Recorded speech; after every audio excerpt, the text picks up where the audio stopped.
Hi, everyone. Welcome back to another episode of Veg Networking Canada. We're going to start with our land acknowledgement. It is important to honor and respect that many of us are located on traditional unceded territories of many Indigenous peoples of Canada. Again, welcome to another episode of Veg Networking Canada, where vegan plant-based companies connect and collaborate. Today, we have a very special guest with us. She is an advocate for real foods without chemicals or preservatives. Previously, an owner-operator of a meal delivery business. Current front funder participant, we'll hear more all about that, and a believer that food has the power to change the world. Veg Networking Canada is pleased to welcome co-founder and CEO of Mindful FÜD, Venessa Stonehouse. Welcome, Venessa. Hi. So let's jump. I feel like I had a lot of things there. We're happy to fill in the gaps and hear all about more about you and your story, but we're going to start with sort of maybe more of a personal question, which is, what is your vegan plant-based origin story? So I basically in 2018, it clicked for me. I had been seeing so many posts and hearing stories from vegans that had recently become vegan. And one day I was watching a video of male chicks being disposed of just because they were male. And that was it for me. That day, that was the one video that changed everything. Even though I'd been seeing horrific videos of slaughterhouses and all that kind of things, that's the video that really changed things. And it's also why I'm very understanding and open-minded about everyone's paths, because I look at myself and always thought of myself as an extreme animal lover. And I really didn't make the connection until that day. So, and really what I can only explain now is that was being like too late. That's extremely powerful. I think that's going to hit home for a lot of people. And I think that all of us can agree that that is probably one of the most powerful things that we can speak to and live from, which is we weren't all born vegan. So who are we to really be super hard or judge people? So amazing story. And those videos are, if you're open-minded enough to watch them, they're definitely going to have an impact and click at a different time for everybody. So thank you so much for sharing. So because this is all about business and entrepreneurship, can you tell us a little bit more about your entrepreneur origin story, maybe some obstacles I think that you have overcome recently? I mean, a bit of a background. I had a food truck when I was 18 until I was 23, way before food trucks were cool though. And then in 2015, I started Feed Me Fit, which was a meal delivery service, and we delivered healthy meals around the Lower Mainland. Because I went vegan in 2018, I also changed the business to be plant-based as well. At the time, it was really scary because all of my customers were meat eaters. But I knew, like, I went vegan to make a difference. And I knew that as a business, I could make a greater impact. So I made the decision to change the business, and it actually paid off double, because I kept all of my customers and then gained a whole new group of them. And I definitely thank our plant-based meat for that, because I feel like it was an easy transition for people. So we actually made that business a separate business and called it Mindful FÜD.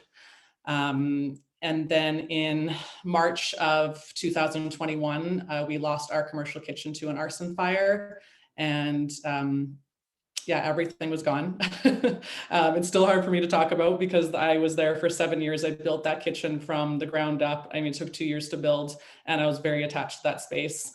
I'm like every other entrepreneur, and I was there 24 hours a day, slept on the couch. I did everything. So losing that space was definitely a big hiccup in the business, but the community rallied behind us, and a friend and a nutritionist did a GoFundMe page for us, and the community raised $20,000 in 3 days for us. And that really gave me the kind of the encouragement that I needed to keep going, because obviously when something like that happens, you're like, oh, do I keep doing this? Is it worth keep doing this? I literally had to start over. So the local Legion offered their kitchen to us for free, and we moved into the local Legion in Lynn Valley and started using their space, which we are still using today. And that's why we're actually also doing a front funder campaign to basically raise the funds to get into a new facility. So talk about entrepreneurial spirit, tenacious, not giving up, all these different things, right? We've all heard it before. You go through an obstacle, over, around, under, whatever it is. So it sounds like you've Been come through them up. all. Yeah, exactly, and come out the other side. But as we all know, there's always more coming down the pipe. So Right. thank you so much for sharing more about that. And that's really cool that you did food trucks before they were cool. Way before they were cool. Yeah, yeah, absolutely. Okay, so in the business that you're in right now, what are some trends that you're noticing or have noticed in your industry? Well, uh, I think that people are definitely becoming more aware of the effects of the animal agriculture industry. If there's a positive to come out of COVID, that would be it for me. The conversation is just now so much more open, and I feel people are wanting to listen rather than, I feel like every time I say I'm vegan, people are like, oh, and they kind of like they turn away previously. And now when they see the business and know what I'm talking about and can see that I'm passionate about it, I can tell that they want to listen, which is something that is a complete opposite of what I used to experience when I wanted to talk to people about why I do what I do.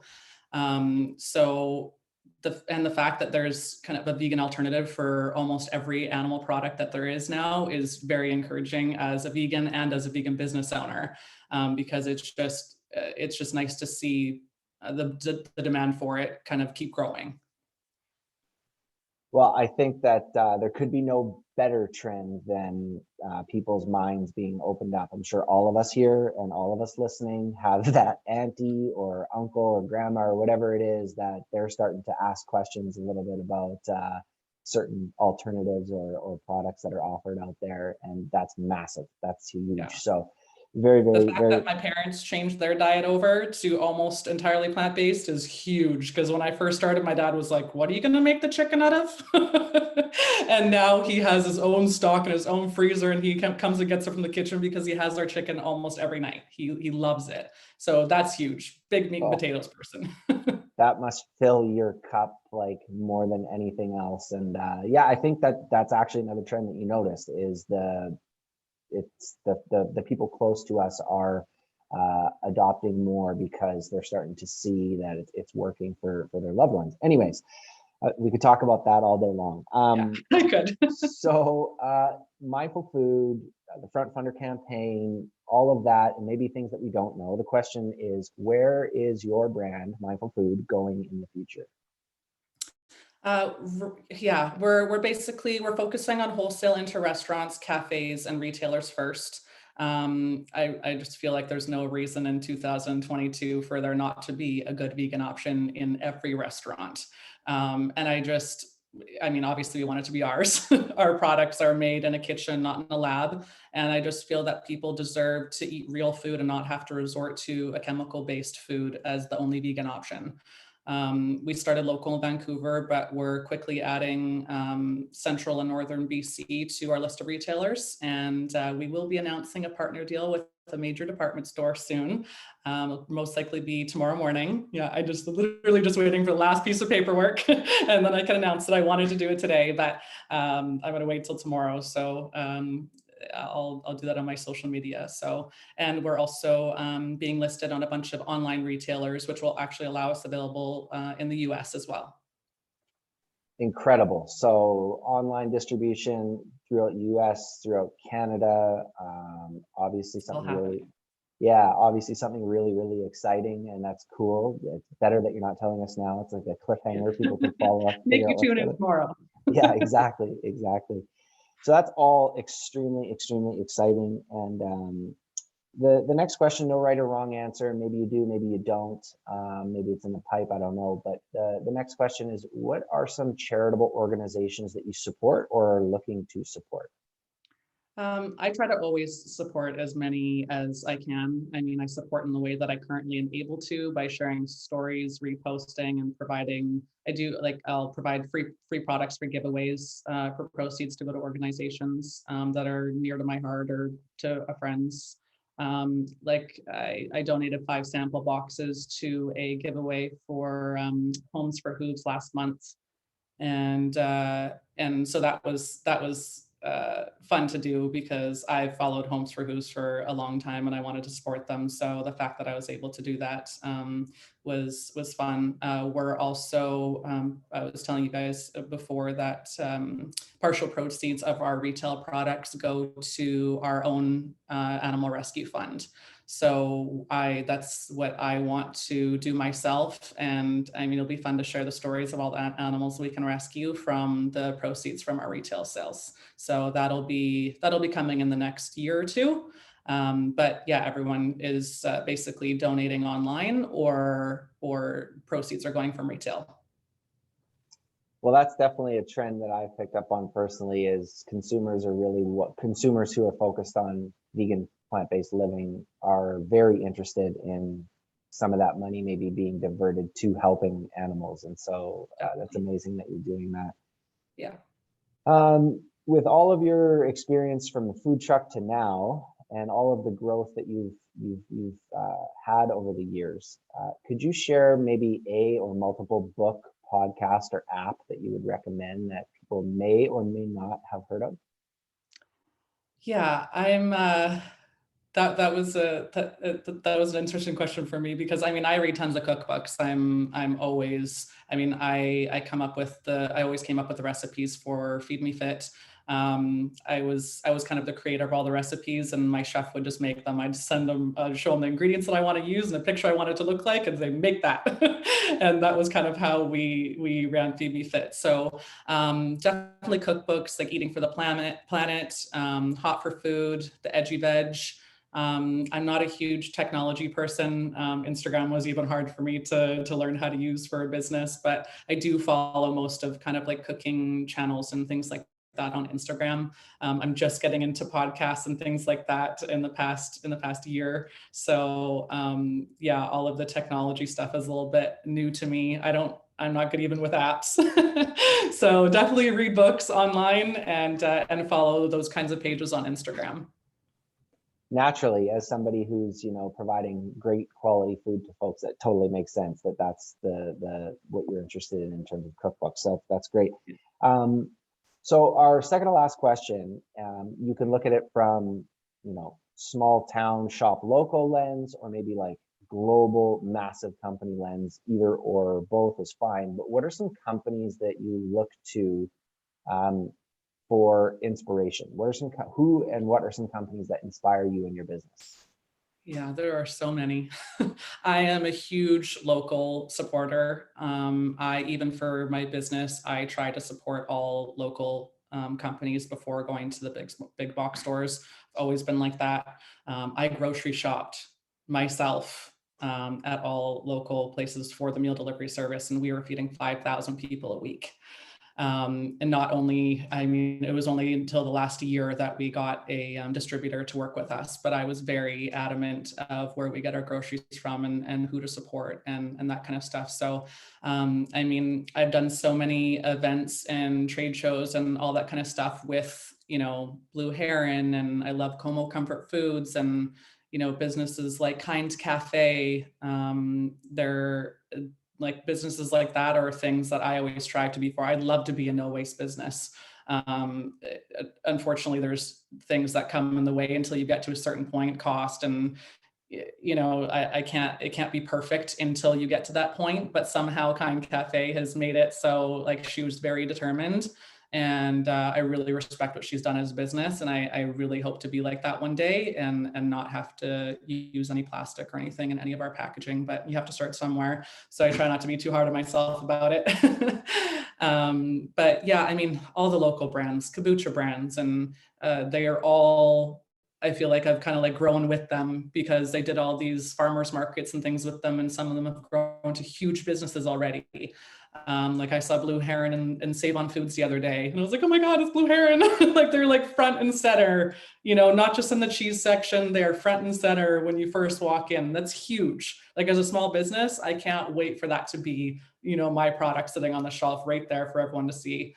And so yeah, I'm definitely a huge supporter. I bought all the cheese that there was. I was like, I'm just gonna freeze it. I'm gonna buy it all. So they sell out in this store, and yeah, so it's definitely local for me.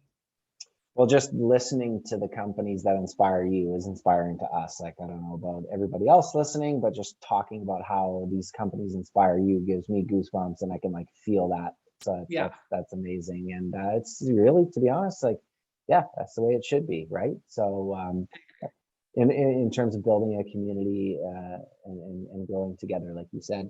yeah, So it feels like we started talking 30 seconds ago, but here we are already at our last question. And similar to like the charity question, it's always prefaced by there's no right or wrong answers. Take as much time as you want to answer it, make it as quick and simple as you want.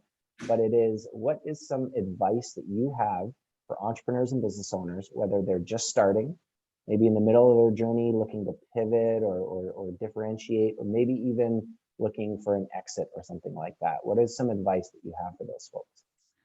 um, I feel like my advice is kind of the advice that a lot of people give. It's just that you have to just keep going. Obviously, you've heard parts of my story now, and there's a lot of ups and downs. Some days you feel like it's impossible to overcome the obstacles, and some days you're on top of the world and doing happy dances all day long.